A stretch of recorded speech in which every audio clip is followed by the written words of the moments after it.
자, 한겨레 일면부터 보겠습니다. 한겨레 일면. 한겨레 일면 보면은 여기 참정권 외치는 청년들 극우 취급 말라 이렇게 돼 있습니다. 자, 어떤 기사인가 보면은 이 청년들 2030 청년들이 자, 어떤 기분으로 요 시위에 나섰는가에 대해서 취재를 좀 해봤습니다. 그래서 25세 송모 씨, 이건 상식이 무너진 거 아닌가? 잠을 설치다가 새벽 2시에 송파구 올림픽공원으로 나갔고, 또 35세 정모 씨, 부정선거론과 윤 어게인만 분노하는 게 아니다라는 걸 보여주려고 시위대가 됐고, 대학원생 조모 씨, 이 단체 대화방을 끊임없이 살피면서 나도 나가볼까 했지만 뿌락치로 몰릴 수가 있구나. 무서워져서 나가지 못했다. 그래서 이런 여러 가지 얘기들이 나오는데 이들은 저마다 다른 시선으로 지난 일주일을 설명을 했지만 절차적 공정성의 훼손에 대한 분노를 사태 초기 극우 세력의 반발로만 낙인 찍은 분위기가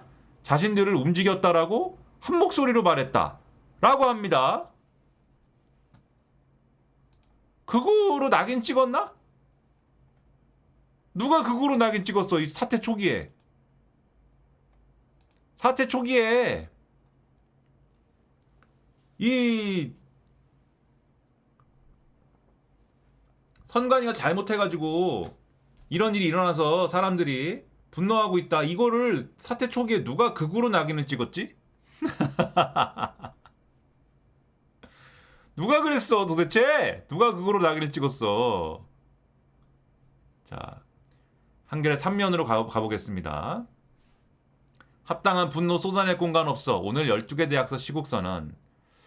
자, 그래서 요걸 봤는데 주말인 6, 7일을 기점으로 요 시위 현장의 지금 기류는 변화한 상태이다라고 일단 한겨레는 보도를 했습니다. 그래서 그러니까 이전까지는 요 시위에 모인 사람들은 실제 투표권을 잃었거나 이제 행사하기가 어려웠던 주민들이 주로 이제 얘기를 했고, 그리고 나서 그 밤부터는 부정선거론 스피커들이 막 나왔어요. 예. 부정선거론 스피커들이 나왔고, 그래서 이 극우 음모론 성격의 투표함 봉쇄 시위는 투표함이 뒤늦게 옮겨진 올림픽공원 핸드볼 경기장으로 자리를 옮겨서 개표소 봉쇄 시위가 됐는데, 그 이후에 주말부터는 보수 성향 청년과 정치에 무관심한 청년까지 이 대거 유입이 돼서 이 시위 현장이 이 스펙트럼이 확장이 됐다. 그래서 현장에는 재선거 외 정치구호 금지 대자보가 붙었고, 일부 참가자들은 성조기를 든 보수 유튜버들을 제지를 했다. 그래서 이 이유를 분노를 극우 시위로만 바라본 정치권과 언론의 시선이 새로운 참여자가 유입되는 동력이 됐다라고 지금 한겨레는 쓰고 있는데, 이 한겨레가 쓴 근거는 물론 이들의 주장이죠. 이들의 주장을 가지고 이제 이렇게 쓴 거고, 그 다음에 여기에 나온 정모 씨, 순수하게 재선거를 요구하는 사람들이 있는데 부정선거나 전 대통령의 복권을 요구하는 사람들만 많이 비치는 게 기분이 나빴다. 뭐 그거는 본인이 기분 나빴을 수 있고, 그러니까 그런 모습만 비치는 게. 자, 그다음에 윤석열 탄핵 시위 등 여러 집회에 참석한 경험이 있는 직장인 이모 씨, 집회 참가 청년들은 명백히 비상식적인 일에 문제를 제기했을 뿐인데 여권 반응은 미지근하고 극우 부정선거론자로 낙인 찍는 시선도 있으니 화가 난 것이다. 이들은 이 사안을 정치적 유불리가 아닌 절차와 제도의 공정성 문제로 보고 있다. 라고 했다. 자, 그 다음. 하지만 진보적 성향의 청년들에게 잠실 시위는 합당한 분노를 안전하게 쏟아낼 공간이 아니었다. 주말을 지나며 올림픽공원을 뒤덮은 집회 구호는 재선거에서 부정선거 재선거로 바뀌었고, 현장에서 이를 제어하려는 이들은 뿌락치로 몰렸다. 주최자도 구심점도 없이 SNS를 통해 결집한 시위는 한순간 극단적 음모론으로 돌아설 정도로 취약했다. 그래서 대학원생 조모 씨는 초반부터 이 단체 대화방에 들어갔고 사항을 지켜봤는데, 대화방 운영진이 극단적 구호를 자제시키면서 시위를 부정선거론으로 분리하려고 했으나 이 7일 밤부터는 너희가 뭔데 구호를 제안하느냐며 각종 혐오 발언이 이 단체 대화방에서 쏟아지기 시작했다는 것입니다. 그래서 이 사람 같은 경우에는 자기는 진보 성향인데 시위 참여도 고민했으나 이 단체 채팅방의 분위기 보고서 현장에 나가지 않기로 마음을 굳혔다라고 이제 하고요.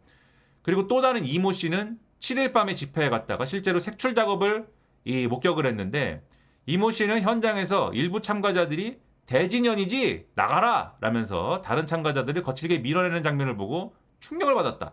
여기서는 다른 목소리를 내면 실제로 위협을 받을 수 있겠다는 생각을 했다라고 했답니다. 그래서 한겨레의 이 스토리 뭐냐면 그래서 이 12개 대학 총학생회가 오늘 각 대학 캠퍼스에서 6.3 지방선거 투표용지 부족 사태를 규탄하는 취지의 시국선언과 손펠만 시위를 동시다발로 개최를 하는데 공교롭게도 이날은 60 민주항쟁이 벌어진 지 꼭 39년째 되는 날이다. 자, 이런 얘기를 지금 하고 있는데 익히 말씀드렸습니다만 여기서 이제 얘기하는 이 2030이라는 이 분들의 대체적인 그 마인드는 여러 차례 말씀드렸어요. 분명히 뭐 당연히 이 선관위가 잘못했기 때문에 당연히 선관위가 잘못했기 때문에 거기에 대해 분노하는 건 당연히 명분이 있죠. 당연히 명분이 있는데 그런데 여기 나가서 이제 얘기를 하고 이러한 물론 이제 소수의 뭐 정말 난 이게 정말 잘못됐다고 생각해라는 하나만 갖고 나간 사람들도 있지만 딱 전반적인 분위기라는 것은 결국은 뭐냐면 그러니까 제가 수차례 말씀드렸습니다. 첫째, 이 시위 전체가 윤어게인이나 부정선거론 아니다. 절대로 아니다. 그 전체가 그렇진 않았다. 지금은 이제 부정선거론이 훨씬 많은 것 같은데 지금은 이제 어쨌든 이 시점의 그 상태는 부정선거론이나 윤어게인이 다수는 아니다. 근데 둘째 제가 얘기했죠. 여기 간 사람들의 대다수는 지난 대선에서 누구를 찍었을까 물어보면은 김문수나 이준석 찍었을 것이다. 네. 김문수나 이준석 찍었을 것이다. 그게 잘못이라는 게 아니고 성향이 그럴 것이다. 그리고 셋째, 여기 간 2030들의 상당수는 아마도 교회 다닐 것이다. 내가 그렇게 얘기했습니다. 그 얘기를 왜 하냐면 이 사람들이 갖고 있는 정서가 있어요. 공유하는 정서가 있어요. 그 정서가 뭐냐면 자, 그래서 요런 구조에서 갖는 이 사람들의 공통된 정서가 뭐냐면 이 문제를 해결하기 위해서 민주당이나 이재명 정부는 나서지 않을 것이다 라고 기본 생각합니다. 예. 기본 생각해요. 예. 그리고 그것이 이 시위를 통하여 증명될 것이다 라고 하는 감각을 갖고 있습니다. 예. 감각. 그러니까 그 사전적인 그 단정이 이미 있는 거예요. 정부가 나서지 않을 것이다. 왜냐? 뭔진 모르지만 어쨌든 간에 이렇게 선관위가 이렇게 잘못한 거에 대해서 뭔가 바로잡고자 하면은 그건 정부의 타격이 될 것이기 때문에 그게 사실이든 아니든 정부가 잘못한 거고 정부 물론 이렇게 얘기하면은 선관위는 독립기관 알았는데 이 사람들의 인식이 정부가 잘못한 거니까 정부가 잘못한 걸 스스로 해결하지 않을 것이다. 왜? 민주당과 이재명 정부는 내로남불이기 때문에 민주당은 원래 내로남불의 세력이기 때문에 민주당은 원래 이중적인 그러한 플레이를 해오기 때문에 그래서 윤석열을 물리치다든가 내란이라든가 이런 시위에 나올 때는 자기들에게 정치적 이득이 되니까는 막 나오고 한 사람들인데 분명히 이거는 자기들한테 득이 되지 않을 테니까는 이걸 해결해 주지 않고 나오지도 않을 거야. 그러니까 우리가 시위에 나가서 이걸 증명해야 돼. 이게 있어요. 이런 감각이 있어요. 감각이. 그래서 여기 이렇게 나오면서 또 한편으로는 뭘 합니까? 아이유라든지 무슨 뭐 연예인들한테 왜 스타벅스 저 선결제 안 해줘 이걸 하지 않습니까? 근데 그게 진짜 커피 마시고 싶어서 그런 거냐? 아니죠. 너네는 이중잣대다 이거죠. 왜 너네는 윤석열 내란 할 때는 그 커피 선결제 해주고 왜 우리가 지금 명분 있는 일을 하는데 우리는 왜 안 해주지? 그게 뭐냐? 그게 왜 그러냐? 당신들은 이중잣대이고 위선이고 그 다음에 내로남불이지 않습니까? 이거를 증명하고 싶어해요. 네, 증명하고 싶어해. 그래서 여기에 이제 대응하는 것에 대해서는 그래서 내가 이 다른 방송에서 이렇게 얘기한 겁니다. 이재명 대통령이 당신들 얘기가 굉장히 이유가 있다. 맞다. 이렇게 얘기하고 김민석 총리도 직접 대학생들 만나가지고 당신들 얘기가 참 맞는 얘기다. 오히려 이렇게 하는 게 이 집회 시위의 그러한 어떤 방향이나 이런 것들을 올바로 가져가는데 도움이 된다. 그렇게 해야 이들이 갖고 있는 그 집단적 정서, 민주당과 이 정부는 나서지 않을 것이야 라고 하는 정서를 무력화시킬 수 있다. 실제 나서야. 그러니까 이 사람들이 사실일 수도 있지만 사실은 사실이 아닌 얘기를 계속해요. 그게 뭐냐? 첫째, 이 사안에 대해서 왜 정부와 이 민주당은 아무것도 하지 않고 발언하지 않고 뭐 그렇게 많은 것들을 SNS에 썼으면서 왜 나서지 않습니까? 라고 막 얘기를 하는데 아니죠. 대통령이 이 사태 직후에도 메시지 내고 이 총리도 이후에 그 특검까지 받을 수 있다 얘기하고 민주당도 국정조사 하자고 얘기하고 대응해야 된다고 하지 않았습니까? 근데 아무것도 왜 안 하느냐라고 이제 이분들이 주장을 하고 근데 이제 정부가 뭔가 대응도 하고 그다음에 지금 이 민주당이 뭔가 대응도 하고 그렇게 되니까 지금 새롭게 얘기를 하는 게 뭐예요? 이게 지금 보도를 그동안 쭉 봤는데 새롭게 얘기를 하는 게 우리를 극우로 낙인 찍어서 아니라는 걸 증명하려고 나왔습니다. 이렇게 얘기하잖아. 여기에 분노하는 사람들을 극우로 낙인 찍어서 아니라는 거를 증명하려고 내가 나온 겁니다. 이 얘기를 지금 이 한겨레 기사에 또 새롭게 한다. 그러니까 그것도 사실 극우로 낙인 찍은 사람들이 없진 않았겠지만 내가 본 이 며칠간의 이 2030 이 시위 참여자들에 대한 평가는 언론도 그렇고 내가 보니까는 다 정말 우리 젊은 세대에 희망이 있다. 젊은 세대의 공정성에 대한 이런 감각 우리 진보들이 그렇게 무시하고 깔아뭉개면 안 된다. 다 이 톤으로 얘기했지 언제 극우 세력으로 낙인을 찍었습니까? 그리고 초반에는 극우 스피커들이 왔으니까는 극우 스피커가 왔다고 보도를 한 거지 그거는. 그래서 이런 식으로 이제 이 지금 담론이 저는 이분들이 악의가 있어갖고 이렇게 주장한다는 게 아니고 악의를 갖고 사실을 왜곡한다는 게 아니고 이런 식의 담론과 감각이 지배하는 공간이다. 이 공간이. 그걸 알아야 된다는 겁니다. 그걸 알아야 이제 분석이 되는 거다. 그거를 모르거나 의도적으로 무시하면 조선일보 같이 되는 건데 조선일보는 열심히 이렇게 하려고 하죠. 진영도 조직도 없다. 잠실 집회 이끈 2030 소셜 시티즌. 자, 오늘 조선일보 이면입니다. 소셜 시티즌이야. 소셜 시티즌. 그래서 요 며칠간 조선일보가 계속 2030 대서특필 2030의 순수함 2030 순수한 게 어딨어 세상에. 제가 그 우리 옛날에 저 진보정당의 정책위 의장 했던 이재영이라는 분이 있는데 이재영이라는 분이 그 남긴 글 중에 제가 옛날부터 아주 그 중요한 말이다라고 생각하는 그 단어가 들어있는 글이 있습니다. 뭐냐면 조선일보를 분석을 해야 여러분들이 적을 알고 나를 알아야 100번 싸워 100번 이길 수가 있습니다. 자, 제가 제일 그분이 했던 말 중에 좋아하는 말이 풀뿌리 정치 이런 거를 이제 그 강조를 하는 흐름에 대해서 풀뿌리 직접 캐봐라. 풀뿌리는 하얗거나 빨갛다. 풀뿌리가 하얀색이거나 빨간색이다. 그러니까는 뭐 순수한 게 순수한 2030 그게 어딨어? 자기 정견이 있는 거지 다.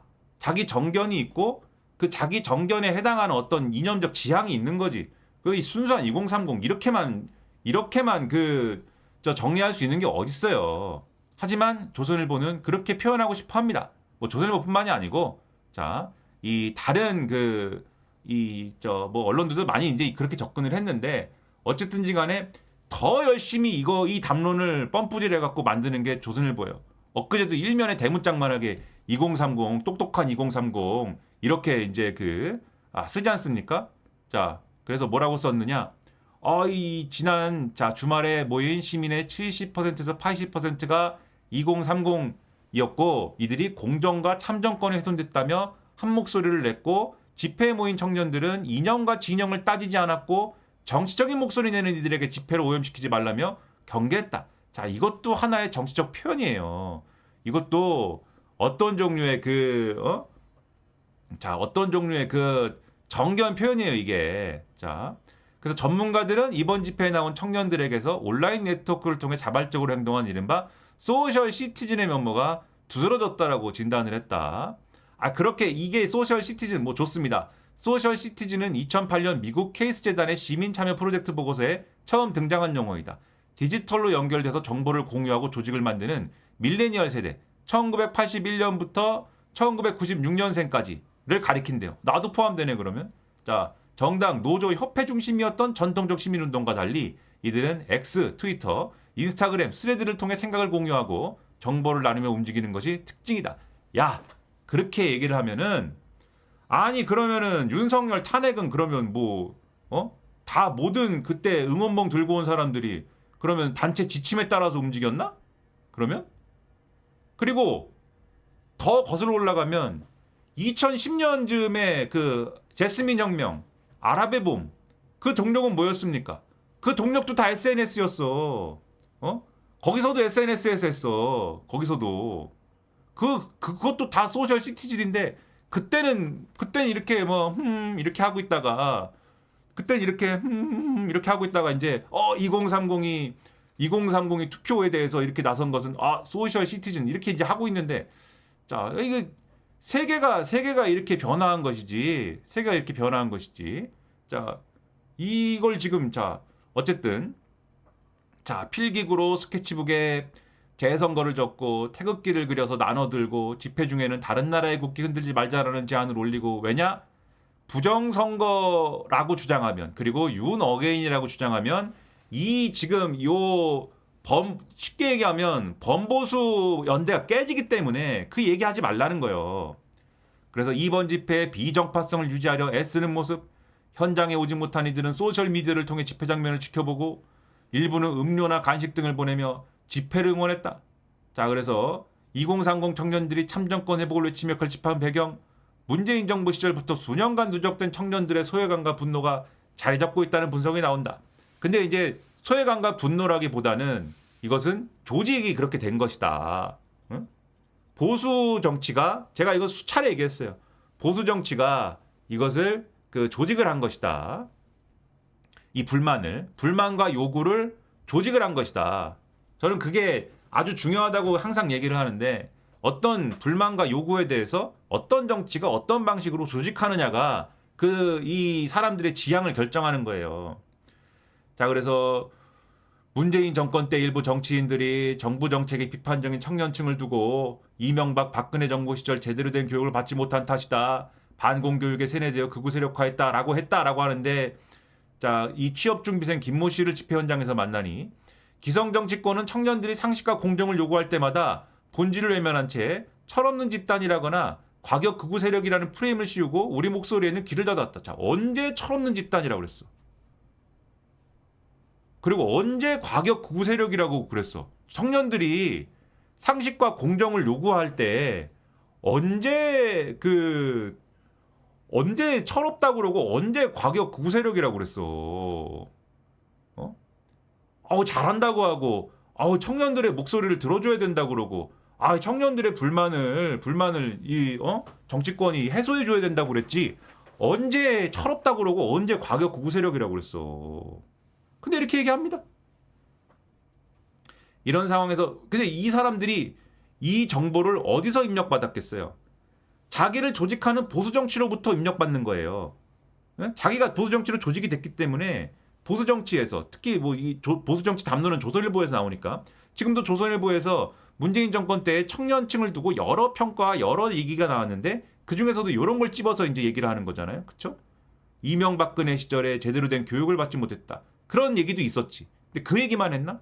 반공 교육에 세뇌되었다. 뭐 그런 얘기도 있었지. 근데 그 얘기만 했나? 다른 얘기도 많이 했잖아. 20대 남성 소위 말하는 이대남의 불만을 우리가 이제는 수용해가지고 어쩌고 저쩌고 해야 한다. 예? 그조이님, 유시민 같은 사람이 20대 비난하지 않았나요? 비난했지. 1. 그러면은 유시민이라는 사람이 이 진보의 모든 걸 대변합니까? 유시민 혼자? 2. 그 유시민도 이대남의 분노를 수용해야 되고 이대남이 하는 얘기를 들어야 된다고 얘기한 적도 있어요. 그 이후에. 자, 어쨌든 이런 상황에서 지방선거에서 불거진 선거부실 관리 사태가 청년층의 억눌린 분노를 폭발시켰다는 것이다. 자, 이렇게 쓰고 일요일이었던 지난 7일까지 잠실 집회 분위기는 진영 논리가 앞선 기존 집회와는 달랐다. 그래서 청년들이 이렇게 마구 이렇게 자 했고 집회에 나온 청년들은 자기들의 행동이 정치권의 정쟁 도구로 소비되는 것을 경계한다고 했다. 정쟁에 끌려 들어가는 순간 집회의 명분과 본질이 훼손된다고 봤기 때문이다. 그래서 여기서 만난 이모 씨가 이렇게 얘기했습니다. 우리의 정당한 참정권 요구가 일부 정치인이나 유튜버들이 주장하는 부정선거론과 동시되는 것을 막아야 안 된다. 자, 막아야겠지. 자, 이렇게 주장을 했고 그래서 전한길 등이 여기 와서 구박을 당했는데 그래서 전문가들이 뭐 이번 사태는 오랫동안 축적되어온 청년층의 불만이 집단적으로 표출된 결과이다. 소셜 미디어를 무기로 청년 세대가 당당한 정치 주체인 소셜 시티즌으로 부상했음을 보여준 계기가 됐다. 이 오바하고 이제 자 이런 기사입니다. 그럼 요 기사가 여기 이렇게 조선일보 있죠? 조선일보 여기 있죠? 그 바로 밑에 뭐가 있습니까? 편집 바로 밑에. 자 야당은 선관위 특검법을 발의를 했어요. 여당은 협의하겠다 즉답을 피했습니다. 바로 밑에 기사를 이렇게 배치합니다. 그럼 뭐예요 이게? 하나로 연결해봐요. 아까 내가 얘기한 거. 예? 아까 내가 얘기한 거. 예? 아까 내가 얘기한 그 논리잖아요. 여당은 자기들한테 불리하니까 역시 2030들이 믿는 대로 역시 여당은 이거 즉답도 하지 않고 자기들의 불리한 얘기는 다 피해가려고 하는구만. 자. 이렇게 가는 거죠. 자. 그래서 요게 이제 조선일보식 담론이고 이 조선일보식 담론을 계속해서 이 보수 언론과 보수 정치가 계속 재생산하고 계속 이 보수 정치로의 조직을 가속화시키는 겁니다. 재미있는 것은 오늘 시국 선언도 한다고 하는데 경향신문 11면 아니네. 자, 어딨어? 경향신문 10면. 자. 경향신문 10면 불확지 색출 소지품 수색 일삼더니 결국 윤어게인 재등장. 자, 윤어게인 재등장이다. 그러니까 어느 장단에다가 맞추란 얘기야 지금. 자, 그래서 닷새째 이어진 잠실 봉쇄 시위가 자 이렇게 변질됐다라는 요 기사고요. 요거는 그래서 시위 현장에서 대진연 프락치 색출. 그래서 누가 이제는 젊은 세대 여기 있는 젊은 세대를 놓고 계속 너 혹시 대학생 진보연합 아니냐? 네가 말이야 2030이라고 해가지고 여기 와가지고 부정선거론을 얘기하지 말라고 하는데 부정선거론을 얘기하지 말라는 거는 네가 진보이기 때문이니? 자 이렇게 지금 얘기하면서 막 이렇게 자 혼내주려고 하는 그런 상황이어서 그 어떤 젊은 여성의 경우에는 난 대진연이 아니에요. 도시락을 받으러 왔어요. 라고 하다가 이제 끌려가고 뭐 이랬다는 건데 총학생회들은 이번 사태 관련 시국선언을 예고 건국대, 고려대, 경희대, 부산대, 서강대, 서울대, 서울시립대, 성균관대, 숙명여대, 숭실대, 연세대, 전남대, 전북대, 한국외대, 한양대, 홍익대 16개 대학 총학생회가 각 캠퍼스에서 투표지 부족 사태를 규탄하는 시국선언을 진행을 하고 이 시국선언의 요구는 뭐냐면 국정조사, 특별검사를 통한 진상조사 및 책임자 처벌 뭐 이런 거 필요하죠. 그 다음에 국가기본권 침해 구제 대책 마련 필요하죠. 그 다음에 중앙선거관리위원회 구조개혁 필요하죠. 그 다음 시민참여형 개혁 감시기구 설치 자 이런 것들을 요구할 예정이다라고 되어 있습니다. 그런데 요 밑에 이제 사진을 보세요. 사진. 자 아까 요 시국선언 참여하는 데 중에 건국대 있죠? 극우 발의 시국선언 반대. 극우 준동에 반대하는 건국대 구성원들. 자, 소속 건국대 학생들이 9일 서울 광진구 캠퍼스에서 극우 발의 시국선언 반대 집회를 하고 있다. 이거 영포티가 하는 거냐? 이 영포티가 하는 거야 이거? 이 사람들 영포티입니까? 아니지. 이 사람들도 2030이다? 이 사람들도 대학생이에요. 뭐라고 써 있습니까? 선관위 불신 이용하는 극우 규탄한다. 그 옆에 뭐라고 돼 있어? 시국선언 발의자 당신의 계엄 옹호 탄핵 반대를 기억한다. 건국대 학생들이야 이게. 이 사람들은 시국 선언을 하는 주체들의 문제가 있다고 주장하고 있어요. 건국대 학생들은.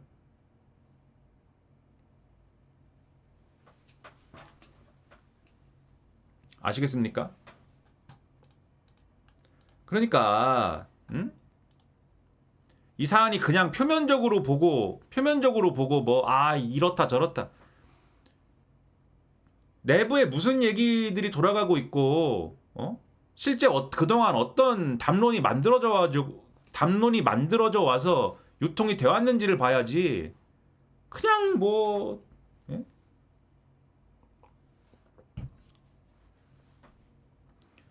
그러니까 이런 목소리도 있다. 이거 사진 실어줬잖아요. 그래서 물론 그 옆에 보면은 재선거, 자 건국대 학생들이 선거 관리를 규탄하는, 자 시국 선언하는, 야 재선거, 자 이렇게 하고 있는 모습 같이 실어줬습니다. 그래서 이렇게 마치 대립구도인 것처럼 사진 배치를 이렇게 했고, 밑에 요런 기사도 있네. 참정권 침해 논란에 장애인들 우린 투표 때마다 겪는 일이다.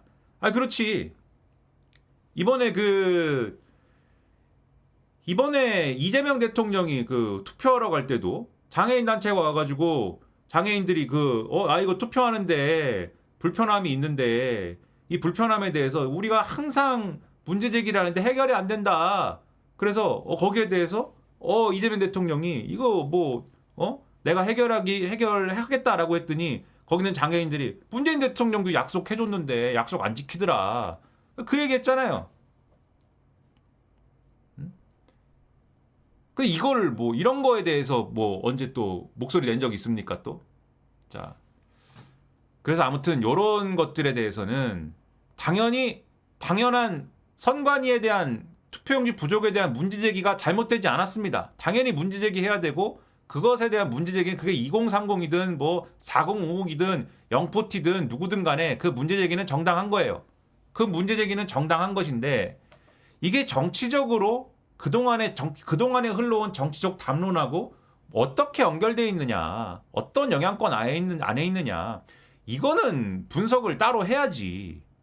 자, 그렇게 말씀드리고, 그 다음에 나는 이거를 이제 60에 맞춰서 시국선언 한다는 거에 의미부여하는 것도 나는 이제 나는 좀 의문이 있는데, 12개 대학 60 항쟁일 맞춰서 참정권 침해 시국선언, 중앙일보 오면 기왕에 이제 얘기를 이 입장 발표를 하게 됐는데 그게 마침 10일이다라고 하는 거는 있을 수 있는 일입니다. 근데 이제 60 항쟁일에 맞췄다라고 하면은 그거는 제가 볼 때는 좀 이 의미 부여가 맞는 거냐라는 생각이 드는데, 왜냐면 이런 방식이거든요. 60 항쟁에 의미 부여하고 이런 거는 이런 방식이에요. 선관위도 이번 선관위 문제도 그렇고 60 항쟁도 그렇고 민주주의에 관한 문제 아닙니까? 그래서 똑같은 민주주의니까 60 항쟁일에 우리가 시국선언을 합니다. 네.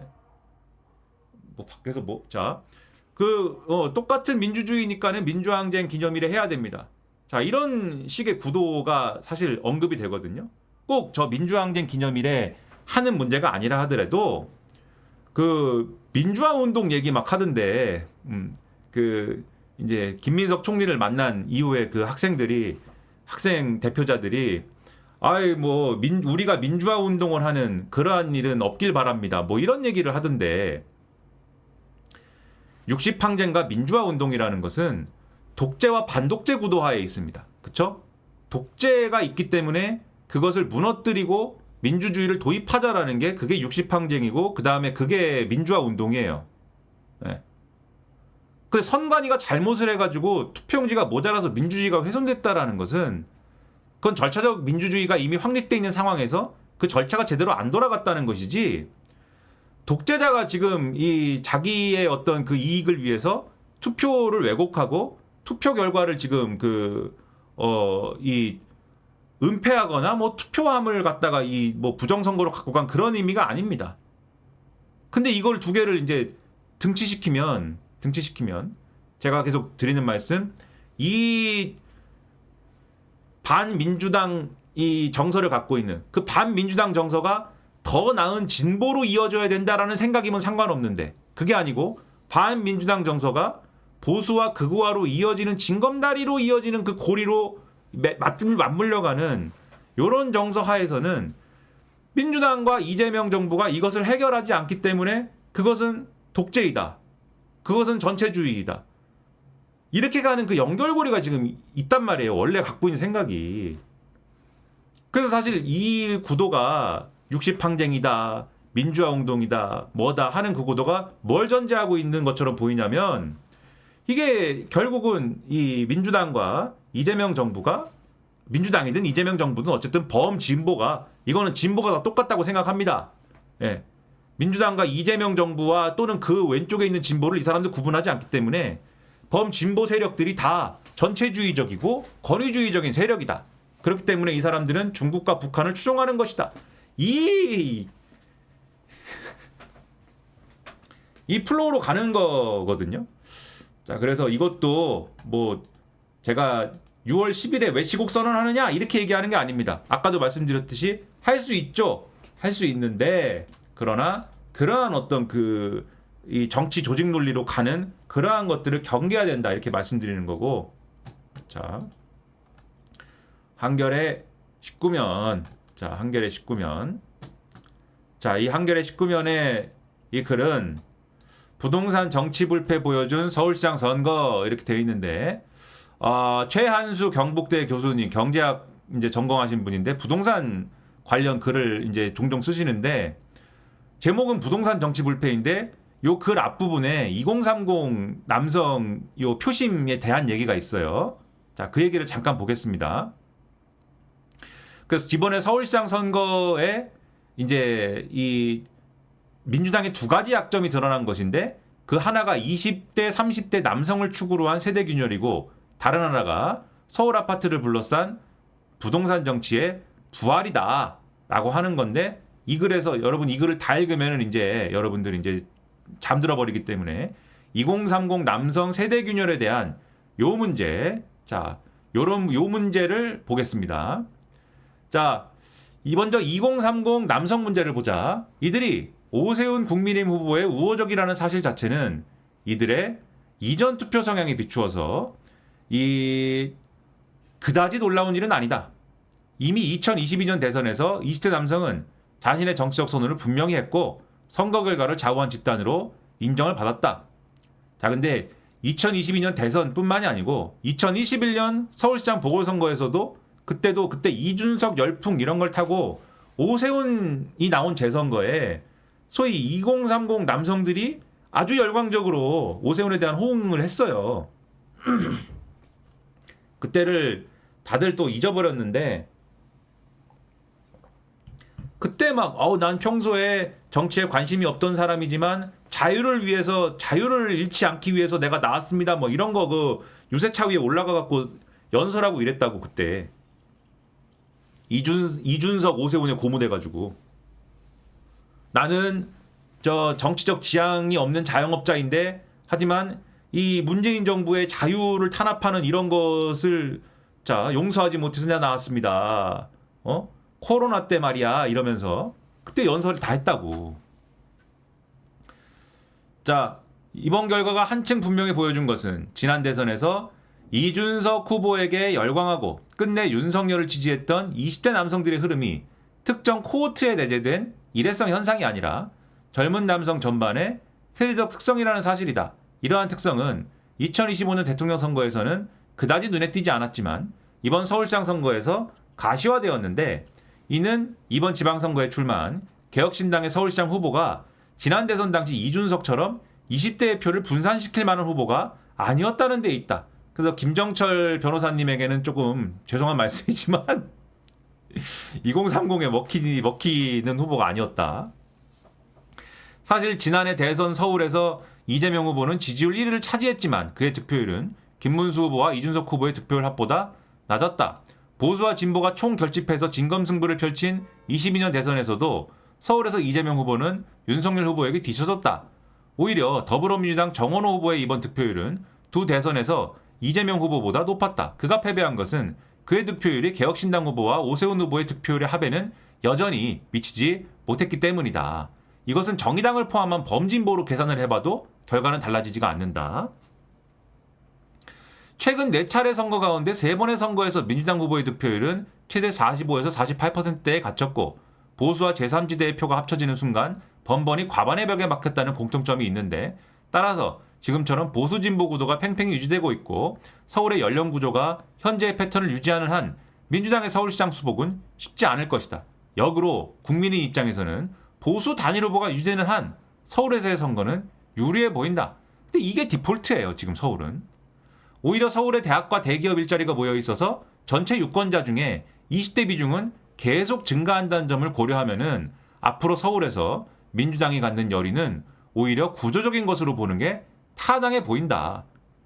연령 구조가 정치적 의사결정에 미치는 영향력은 매우 장기적이기에 방향이 한 번 정해지면 여간해서 바뀌지 않는다. 이것이 정치학자 론 잉그라트가 말한 조용한 혁명 개념의 핵심이다. 그의 논지는 사람들은 유년기와 청소년기, 사회 초년기에 기본 가치관과 규범을 확립하고 일단 굳어진 가치관은 이후에 거의 변하지 않는다는 것이다. 따라서 사회 전체의 가치관 변화는 기존 세대가 새로운 가치관에 설득된 결과가 아니고 나이든 세대가 사라지고 그 자리를 젊은 세대가 채운 점진적 변화의 산물이라는 것이다. 장강의 뒷물이 앞물을 밀어내는 것이지 뒷물과 앞물이 섞이는 것은 아니라는 말이다. 말년에 잉그라트와 공동 연구를 진행한 피파 노리스 하버드대 케네디 스쿨 교수는 바로 이 단순하지만 흔히 간과되는 사실, 즉 정치적 견해를 비롯한 가치관 변화는 설득이 아닌 세대 교체를 통해 이루어지며 한 번 자리 잡은 세대 효과는 길게 간다라는 점을 강조하면서 이 과정을 뱀이 삼킨 쥐가 몸통을 천천히 통과하는 모습에 비유한 바 있다. 또한 이러한 이론적 프레임은 정당이 20대 남성과 여성 유권자에 접근하는 방식에도 함의를 던진다. 세대 간 이견은 그 기원이 경제적 격차일지라도 그 지속은 타 집단에 비해 우리 집단이 체제로부터 불공정한 대우를 받고 있다는 집단적 전체성의 문제일 수 있기 때문이다. 물질적 보상만으로는 체제에 대한 불신과 공정성의 훼손과 상대적 박탈감이라는 심리적 상흔을 치유하는 데에 한계가 분명하다.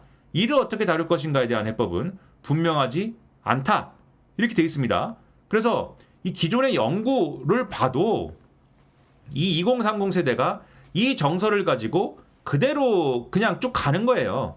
그리고 이 아래 10대들은 어떻습니까? 지금 교실에서 윤석열 계엄은 역시 올바랐다. 윤석열 계엄 시원하다. 뭐 이런 거 가지고 이제 밈화해가지고 놀고 있잖아요.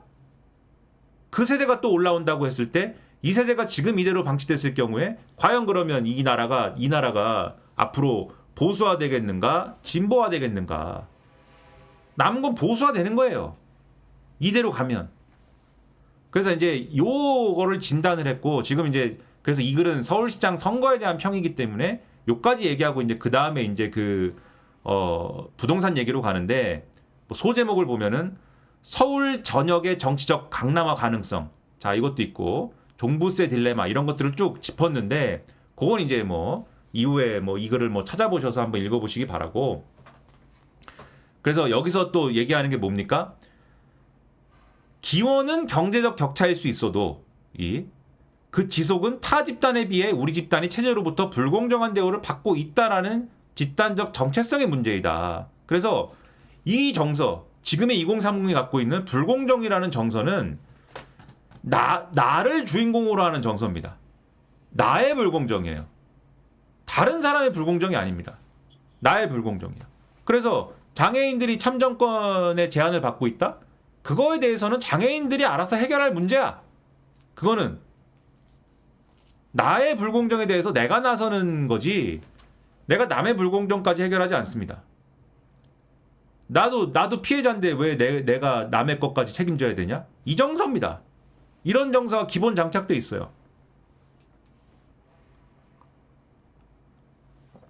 그래서 내가 피해자다라는 이 정서는 항상 위를 향하지, 나보다 위인 존재에 대해서 내가 불공정한 어떤 대우를 받았다라고 하는 것이지, 나보다 아래에 있는 존재에 대해서 내가 그래도 저 사람들보다는 나은 대우를 받고 나은 어떤 조건에서 지금 경쟁하고 있어, 이렇게는 생각하지 않고 말하지 않습니다. 이렇게 생각하지 않고 이렇게 생각하더라도 주장하지 않아요. 왜? 그것 자체가 나한테 불리하니까. 그걸 인정하는 것 자체가 나한테 불리하니까. 나한테 유리한 거는 내가 피해자일 때 그 내가 피해자라는 사실을 얘기하는 게 나한테 무조건 유리합니다. 그래서 이게 피해자화예요. 예? 파편화된 피해자화, 그리고 파편화된 화를 근거로 한 정당성의 주장, 그리고 그게 정당하다라고 조직하는 정치, 이게 맞물려 가지고 지금과 같은 상황을 만들어내고 있다. 그리고 그게 앞으로의 보수화된 정치 환경의 핵심이 될 것이다. 이걸 얘기하고 있는 겁니다. 그러면 이 구도를 깨려면 어떻게 가야 하느냐? 결국은 지금 더 늙기 전에 사회 전반의 구조에 어떤 이 진보적 논의가 가능한 토대를 계속해서 만들어 나가는 게 첫째로 필요할 것이고, 둘째로 지금 존재하는 저 불만과 저 요구를 이 극우 정치가 조직해 가지 않도록 하는 조직해가는 그 고리를 다 깨고, 그 고리를 깨고 이 최소한 중도를 표방하는 세력이 끌어갈 수 있도록 하는 그 고리를 살려내야 된다. 그 고리를 마련을 해야 된다. 그걸 얘기를 하는 겁니다. 그걸 여러 번 이제 말씀을 드리는데, 여러분들은 이제 뭐 별로 이제 동의를 안 하시니까 이제 항상 이렇게만 말씀드리는데, 어쨌든 그래서 2030에 대한 분석은 지금 계속 둘 중에 하나인 것 같아요. 둘 중에 하나. 그냥 뭐 2030은 버리자. 버렸으니까는 버리자. 이제 이 얘기를 하거나, 첫째 이 얘기를 하거나, 둘째 2030 그렇게 정치적으로 편향된 존재 아니기 때문에 얼마든지 또 이거를 갖고 가야 된다. 뭐 감싸 안아야 된다. 둘 중에 하나인 것 같은데, 그 둘로 설명할 수 있는 문제가 아니고 인정해야 돼요. 첫째, 이건 어쨌든 보수 정치가 조직을 해놨기 때문에, 이 청년 세대의 불만과 요구를 조직을 해놨기 때문에 이건 이미 보수화된 겁니다. 보수화된 거예요. 근데 둘째, 그렇다고 해서 그냥 버리는 거냐? 아니죠. 버리는 게 아니고 완전히 이 사람들을 진보로 만들 수는 없어요. 하지만 최소한 중도적인 정치가 이 사람들을 견인할 수 있도록 하는 그러한 어떤 환경들을 만드는 것밖에는 답이 없는 거다. 그리고 그러한 걸 만듦으로써 추후의 이후 세대들은 더 진보적인 가치를 내재화할 수 있도록 하는 그러한 어떤 운동장을 만들어 가야 되는 거죠. 그다음에 마지막으로 항미 원조 얘기를 하나 보겠습니다. 항미 원조 이야기.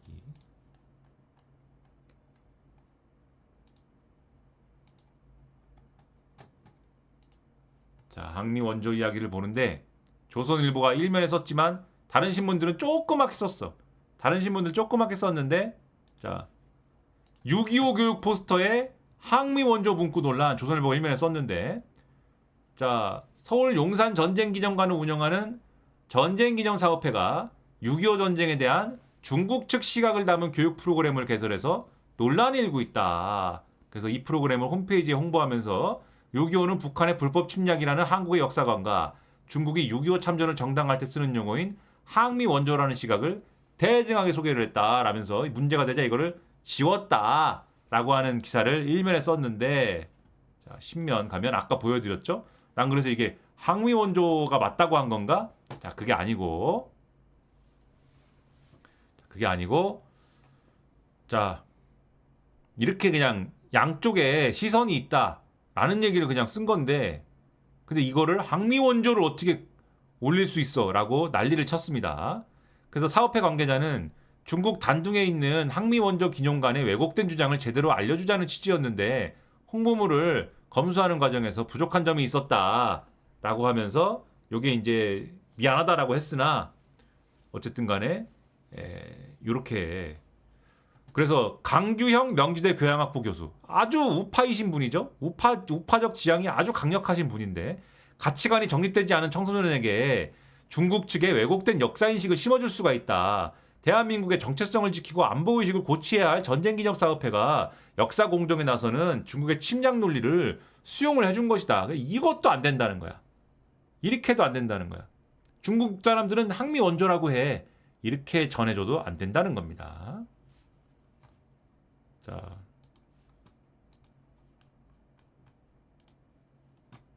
사설까지 썼습니다. 내가 이 얘기를 왜 하느냐? 사설이 기가 막힙니다. 초등학생의 6.25를 중국 측 항미 원조로 가르치려고 했나? 그래서 이 사설, 자, 오늘 사설을 3개를 썼는데 이 사설이 제일 길고 제일 위에 있어요. 이게 굉장히 중요한 문제라고 조선일보는 생각을 한 거예요. 그래서 야, 이 항미 원조라는 말을 쓴 것 자체가 말이야, 명백한 역사 왜곡이자 이 우리 국민들을 죽이는 모독이다.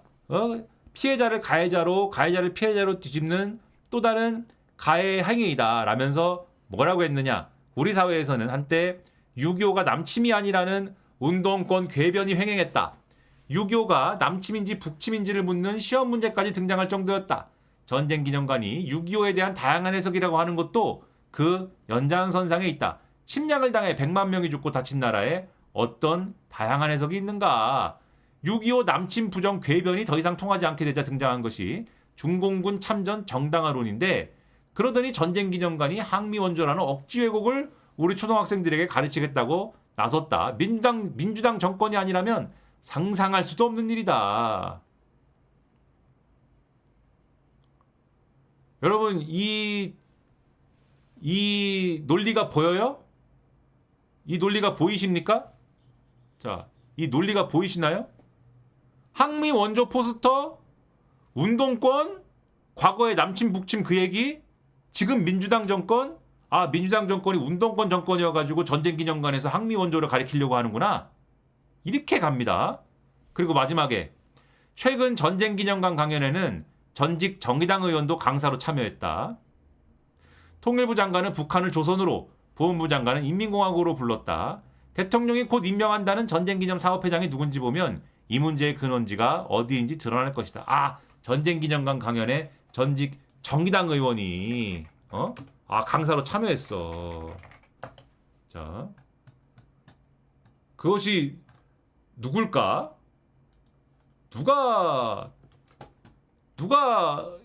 어떤 운동권이 이 어떤 종북주의자가 강연을 했길래 누가 어떤 전직 정의당 의원이 했길래 조선일보가 전직 정의당 의원까지 전쟁기념관 강연을 하는 걸 보니까 이거는 아주 그 운동권들이 전쟁기념관을 장악해가지고 아주 그 중국 논리만 재생산하려고 하는 거야. 자, 그렇게 얘기하는데 중동 전쟁과 한반도 안보를 주제로 용산 특강, 그래서 김종대 전 정의당 의원이 서울 용산 전쟁 기념관에서 중동 전쟁과 한반도 안보를 주제로 한 특강을 했습니다.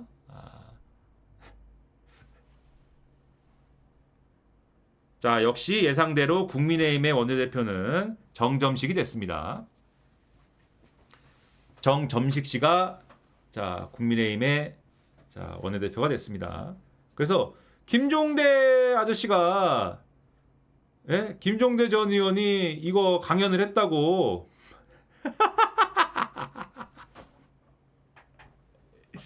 이 강연을 했다고 지금 항미 원조, 운동권, 그다음에 그다음에 남침 북침, 그다음에 역시 민주당과 이재명은 역시 친중 친북이야. 이렇게 가는 거잖아요, 지금. 그럼 여러분들은 이제 계속 뭐 조선일보가 다 그렇죠, 뭐 이런 개소리를 또 썼네요. 역시 조선일보, 이제 이런 얘기를 하시지만 저 얘기를 아까 이 방송 처음에 얘기한 2030 보수 유권자들 있지 않습니까? 지금은 어떤 식이냐면 이 담론이 먹혀요, 거기에. 놀랍게도 이 담론을 세상 끝날 때까지 조선일보, 국민의힘, 그 다음에 그거 유튜브 이런 데서 계속 얘기할 겁니다. 계속 얘기해, 이런 거를. 전쟁기념관의 항미 원조를 말이야. 계속 얘기해. 그래가지고 얘들이, 이 유권자들이 어떤 인식이 생기냐면 역시 북한, 중국을 추종해가지고 항미 원조를 초등학생들한테 가르치려고 했어. 근데 북한, 중국을 왜 추종하느냐면은 똑같은 전체주의 권위주의의 공통 분모를 갖고 있어서 그래. 그리고 전체주의자들은 선거를 싫어한다. 선거라는 건 민주주의이기 때문에, 그래서 선거를 원래 싫어하기 때문에 투표용지 사태가 이렇게 나고 이래도 민주당하고 이재명 정부는 대응하지 않을 거야. 그러니까 여러분, 이런 내용을 비웃고 우습게 여기면 안 된다. 이런 거 그냥 우습게 여겼는데 이게 다 쌓여가지고 자유민주주의에서 자유를 빼려고 그랬다. 무슨 무슨 코로나 때 중국인을 막지를 않았다. 그다음에 전체주의 국가에서 전체주의 국가여가지고 코로나 때 마스크를 강제로 씌웠다. 백신을 뭐 강제로 맞췄다. 뭐 개인의 자유가 없다. 개인의 자유를 하기 위해서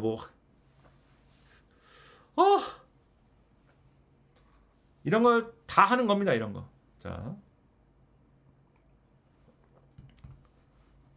그래서 이걸 이 김종대 아저씨가 알아야 되는데. 자, 이런 지금 조선일보 사설에 언급됐다는 거를 김종대 아저씨가 알아야 되는데.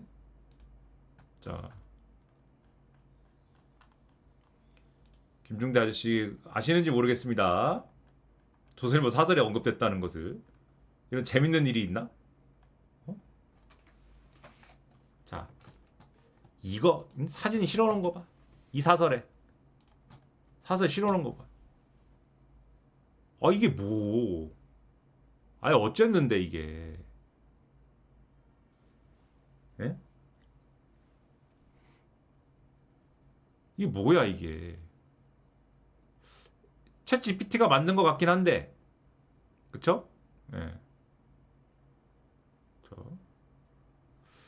그래서 아주 요거 엮어가지고 전쟁기념관 강연에는 김종대라는 사람이 참여를 하고, 통일부 장관은 북한의 두 국가론을 그대로 인정해주고, 보훈부 장관도 북한을 북한이라고 안 부르고 인민공화국으로 부릅디다. 다 종북이고 다 친중입디다. 자, 이렇게 갈 것이다. 그래서 이런 것들이 다 극우 포퓰리즘의 재료가 되는 것이다라고 이렇게 또 말씀드립니다.